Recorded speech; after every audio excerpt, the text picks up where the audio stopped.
आज हम भौतिक भूगोल में ज्वालामुखी क्रिया द्वारा निर्मित बाह्य स्थलाकृति, जिसमें केंद्रीय विस्फोट द्वारा निर्मित स्थल रूप और उसमें नीचे धसे हुए जो भाग हैं उनमें क्रेटर तथा काल्डेरा मुख्य हैं, उनका अध्ययन करेंगे। क्रेटर क्या होता है? ज्वालामुखी के छिद्र के ऊपर स्थित जो गर्त है उसको क्रेटर कहते हैं। और क्रेटर कीपाकार होते हैं जिनका ढाल उस शंकु पर आधारित होता है जिसमें उनका निर्माण होता है। जैसे कि अपन ने कल पढ़े थे, सिंडर शंकु, कंपोजिट शंकु, परिपोषित शंकु, इस तरह से। तो जैसे सिंडर शंकु के अंदर बने क्रेटर का ढाल 25 से 30 डिग्री के बीच होता है, और जैसे जैसे शंकु का विस्तार होता जाता है उसके क्रेटर का आकार भी बढ़ता जाता है। क्रेटर और काल्डेरा में अंतर होता है। काल्डेरा क्रेटर से बहुत अधिक विस्तृत होते हैं।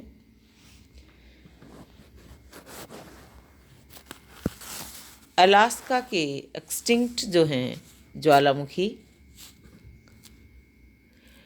एनिया कचक का क्रेटर व्यास में 6 मील लंबा तथा उसकी दीवारों की ऊंचाई 1200 फीट से 2000 फीट तक है। यानी क्रेटर जो हैं वो छोटे छोटे क्रेटरलेट से लेकर बड़े बड़े क्रेटर तक पाए जाते हैं, यानी जिनकी व्यास कुछ 100 फीट से कई मील तक हो सकती है। जब किसी ज्वालामुखी के क्रेटर का पूरा विस्तार हो जाता है या पर्याप्त विस्तार हो जाता है तथा जब ज्वालामुखी का उद्गार छोटे पैमाने पर होता है तो क्रेटर के अंदर छोटे शंकुओं पर कई क्रेटर बन जाते हैं। तो इस तरह क्या होगा, एक विस्तृत क्रेटर के अंदर कई छोटे छोटे क्रेटर पाए जाते हैं। इस प्रकार की आकृति को घोंसलादार क्रेटर कहते हैं। Nested crater. फिलिपाइन द्वीप के माउंट ताल ज्वालामुखी के क्रेटर में 3 क्रेटर पाए जाते हैं। इसी प्रकार विसुवियस ज्वालामुखी में 3 और एटना में 2 क्रेटर। इस प्रकार के क्रेटर का निर्माण तभी हो सकता है जब बाद वाले ज्वालामुखी उद्गार जो है वो प्रथम उद्गार से तीव्रता में कम हो, यानी उसकी तीव्रता कम हो, और ये तीव्रता क्रमशः घटती जानी चाहिए। अगर जो उद्गार है दूसरा प्रथम से ज़्यादा प्रबल होगा तो समूचा क्रेटर ही नष्ट हो जाएगा। कभी कभी पुराने ज्वालामुखी शंकु के ढालों पर तथा परिपोषित शंकुओं में भी मुख्य क्रेटर के अलावा अन्य क्रेटर पाए जाते हैं। जब प्राचीन शंकु में दरार हो जाती है या फट जाता है तो उसके सहारे गैस आदि निकलकर भयंकर उद्भेदन के साथ क्रेटर का निर्माण करती है। ऐसे क्रेटर को आश्रित क्रेटर कहते हैं। और क्रेटर में जब जल भर जाता है तब क्रेटर झील की रचना होती है। अब आता है अपना काल्डेरा। अपन ने पहले ही बात की कि काल्डेरा जो होता है वो क्रेटर से बड़ा होता है, तो क्रेटर का विस्तृत भाग ही काल्डेरा कहा जाता है। इसके निर्माण के विषय में 2 मुख्य संकल्पनाएं हैं। पहली के अनुसार, प्रथम जो संकल्पना है उसके अनुसार काल्डेरा ज्वालामुखी क्रेटर का विस्तृत रूप होता है जो चारों तरफ से दीवार से घिरा होता है, और जब क्रेटर का धसाव होता है तो उसका पर्याप्त विस्तार हो जाता है। इस प्रकार की काल्डेरा का निर्माण पूर्ण रूपेण क्रेटर के नीचे धसकने से होता है, और इस मत का प्रतिपादन संयुक्त राज्य अमेरिका के भूगर्भिक सर्वेक्षण विभाग ने किया।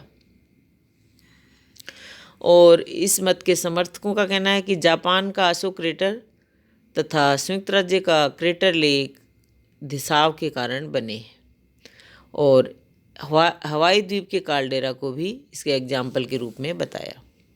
लेकिन दूसरी संकल्पना के अनुसार काल्डेरा की रचना क्रेटर के धसाव से नहीं होकर ज्वालामुखी के विस्फोटक उद्भेदन से होती है।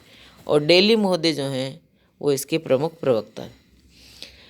उन्होंने बताया कि धसाव के कारण बनी आकृति को ज्वालामुखी गर्त कहते हैं।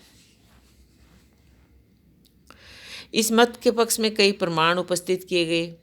उदाहरण के लिए, जब ज्वालामुखी का क्रेटर के निर्माण के बाद भयंकर विस्फोट होता है तो उसके अवशेष भाग, ज्वालामुखी, राख एवं विखंडित पदार्थ आसपास एवं अधिक दूर तक जमा हो जाते हैं।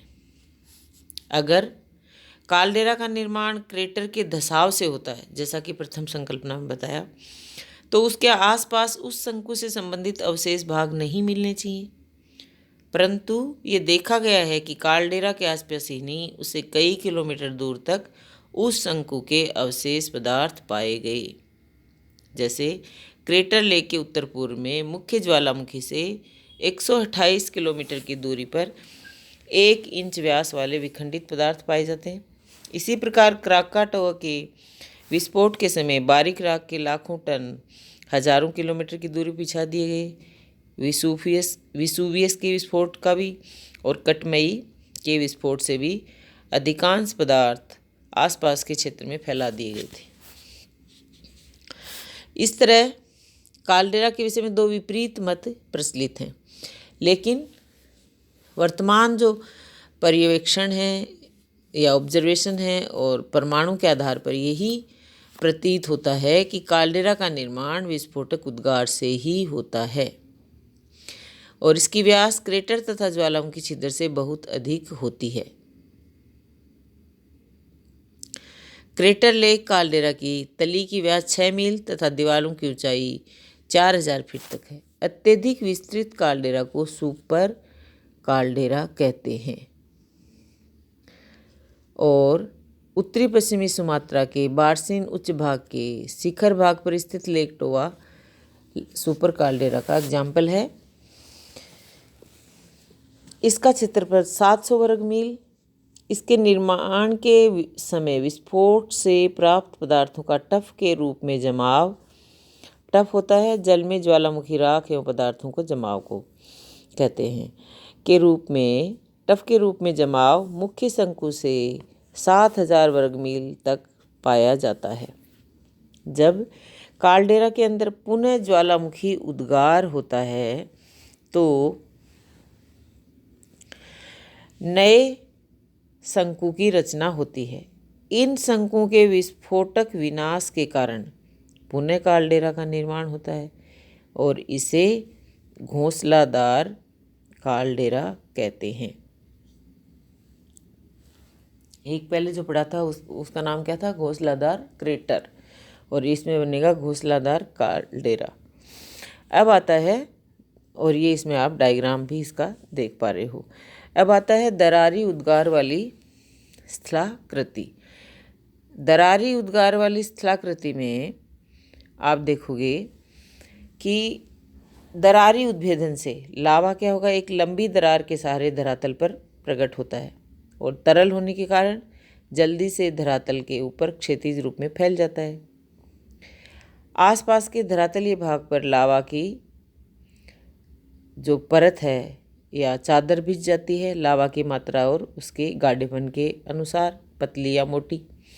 लावा के क्रमिक प्रवाह के साथ लावा की अनेक चादरों का विस्तार हो जाता है और प्रत्येक लावा परत की गहराई 20 फीट से 100 फीट तक होती है। इस प्रकार लगातार जमाव के कारण लावा पठार तथा लावा मैदान का निर्माण होता है।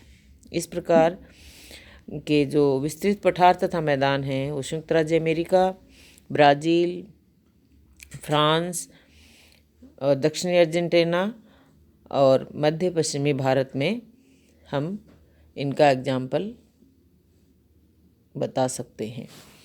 अब आता है आपका नेक्स्ट गेसर।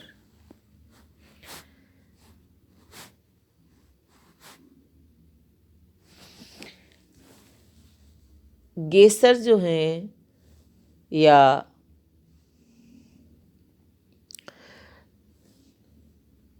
गेसर शब्द आइसलैंड की भाषा के गेसिर शब्द से बना है, जिसका शाब्दिक अर्थ तेजी से उछलता हुआ अथवा फुहार छोड़ने वाला, यानी गेसर वास्तव में एक प्रकार का गर्म जल का स्रोत होता है, जिससे समय समय पर गर्म जल तथा वाष्प निकला करती है। वास्तव में गेसर शब्द का प्रयोग आइसलैंड के उष्ण जल के स्रोत ग्रेट गेसर के उछलते हुए जल को दर्शाने के लिए किया गया था। बहुत से ज्वालामुखी क्षेत्रों में उद्गार के समय दरारों तथा सुराख से होकर कुछ समय के बाद गर्म जल कुछ या अधिक ऊंचाई तक निकलने लगता है और ज्वालामुखी क्रिया के इस गौण रूप को ही गेसर कहते हैं। गेसर सविराम गर्म जल के स्रोत होते हैं, जो कि समय समय से अपने मुख से गर्म जल की फुहारें तथा वाष्प छोड़ते हैं। गेसर में गर्म जल का प्लावन ऊपर की तरफ एक छिद्र या सुराख से होता है तथा बाद में अपने जमाव द्वारा गेसर छिद्र के चारों तरफ एक टीले की रचना करता है। इसके बीच में एक गोल बेसिन होती है, जो कि व्यास में 69 फीट तथा गहराई में 4 फीट होती है।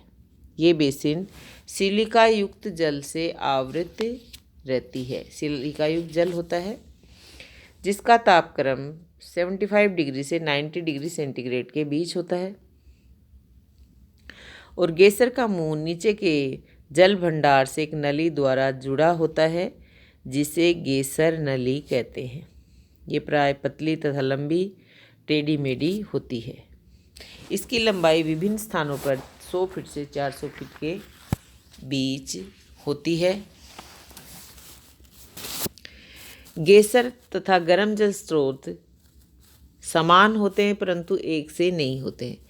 गर्म जल स्रोत से वाष्प तथा गर्म जल निरंतर निकला करता है।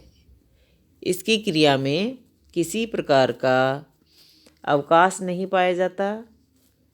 ये अविराम सक्रिय रहता है। इसके विपरीत गेसर मध्यांतर के बाद या सविराम गर्म जल तथा वाष्प को फुहार के रूप में ऊपर उछालता रहता है। पहला अंतर तो ये। दूसरा है, दोनों की वाष्प तथा गर्म जल को निश्चित ऊंचाई तक उछालने की क्षमता का होता है। गर्म जल स्रोत द्वारा वाष्प तथा गर्म जल कुछ ऊंचाई तक ही ऊपर उठ पाता है, जबकि गेसर अत्यधिक ऊंचाई तक उछलता है।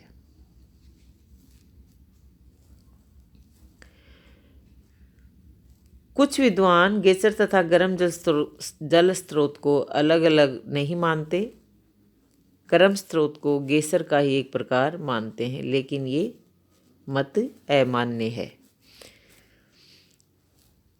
इतना निश्चित है कि गेसर का संबंध ज्वालामुखी क्रिया से है तथा ये वर्तमान जागृत ज्वालामुखी क्षेत्रों में ही पाया जाता है।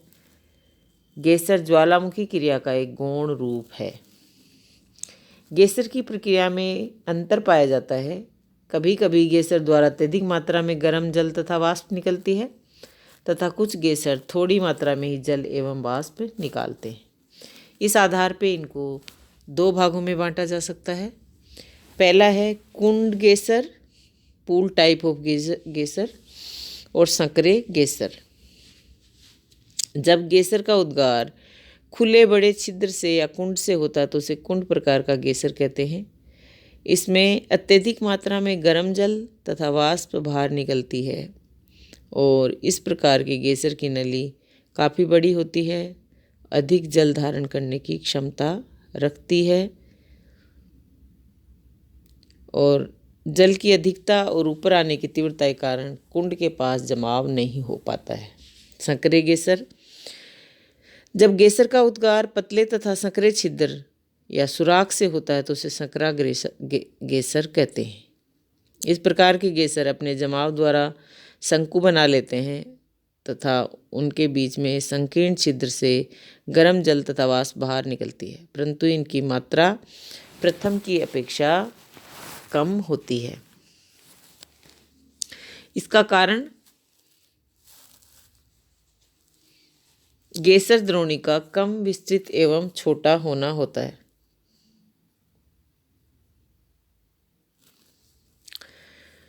प्रथम का मतलब यहाँ पे कुंड गेसर से है।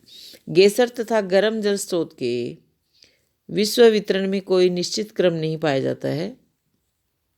उदाहरण के लिए साइबेरिया में बर्फ से आच्छादित भाग में भी गर्म जल स्रोत से उष्ण जल प्रवाहित होता है तथा भूमध्य रेखीय उष्ण भागों में भी गर्म जल निकलता है। इसका प्रमुख कारण इनका पृथ्वी के आंतरिक भाग से संबंधित होना है। यद्यपि गेसर सीमित क्षेत्र में पाए जाते हैं, परंतु इनके वितरण का कोई निश्चित क्रम नहीं है, क्योंकि प्रत्येक महाद्वीपीय भाग में गेसर पाए जाते हैं। उत्तरी अमेरिका में गेसर येलोस्टोन नेशनल पार्क में, यूरोप में आइसलैंड में तथा न्यूजीलैंड में, एशिया में तिब्बत में गेसर पाए जाते हैं। ये था आपका ज्वालामुखी के से निर्मित जो स्थलाकृति बाह्य स्थल रूप का अपन अध्ययन कर रहे थे, जिसमें क्रेटर एवं काल्डेरा का अध्ययन किया। फिर हमने गेसर का अध्ययन किया। आभ्यंतरिक जो स्थलाकृति थी उनका अपन ने, जब अपन आभ्यंतरिक स्थलाकृति में क्या होता है, बाह्य और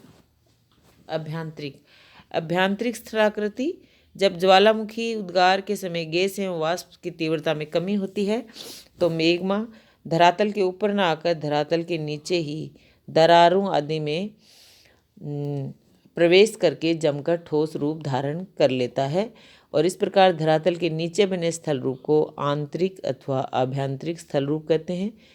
इनमें है batholith, laccolith, lopolith, phacolith, dike, sill आदि, जिनका अध्ययन अपन जब अपन आग्नेय चट्टान के बारे में अध्ययन कर रहे थे तो पीछे की वीडियो में अपन कर चुके हैं।